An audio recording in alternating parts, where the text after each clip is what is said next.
Labą dieną, gyveni žiūrovai. Šiandien pas mus svečiuojas yra Paulius Daukšas ir daugiau apie save jis pasakys pats. Tai jeigu realiai, tai aš esu tas, kas yra, taip kaip yra.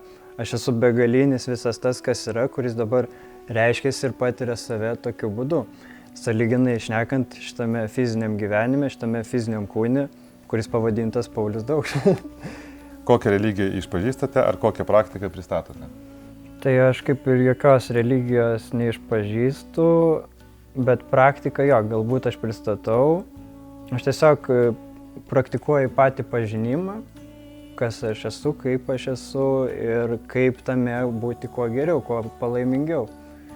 Tai jeigu taip visiškai tą praktiką paėmus, taip sukonkretizavus, tai galima būtų įvardinti, tai tiesiog kiekvienu patiriamu momentu daryti tai, kas įkvepia labiausiai, kas jaudina aukščiausiai ir tai daryti geriausiai kaip gali, neturint jokio išankstinio nusistatymo, kas iš to turi išeiti.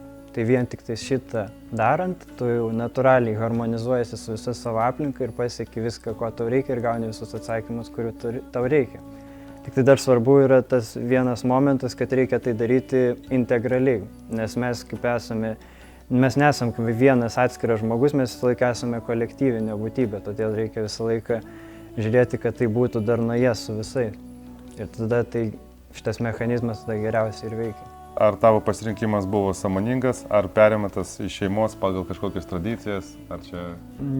Tai čia labiausiai turbūt sąmoningas, nes aš jau nuo mažens keldavau pats tos klausimus, kur yra visatos ribos, kaip gali būti aplamai toks dalykas kaip riba, kas iš ko yra padaryta, kodėl.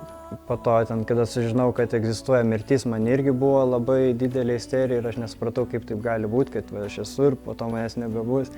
Tai visi šitie klausimai mane taip privedė per gyvenimą ir galiausiai davė link tų atsakymų. Taip, tai kaip galima pasakyti, ar gavai visus atsakymus į savo užduotus klausimus? Iš esmės taip. Iš esmės taip. Po to tik tais jau eina dar vis atsinaujina vis tiek tas požiūris, vis iš kitų rakursų tą pačią esmę, vis atrodo.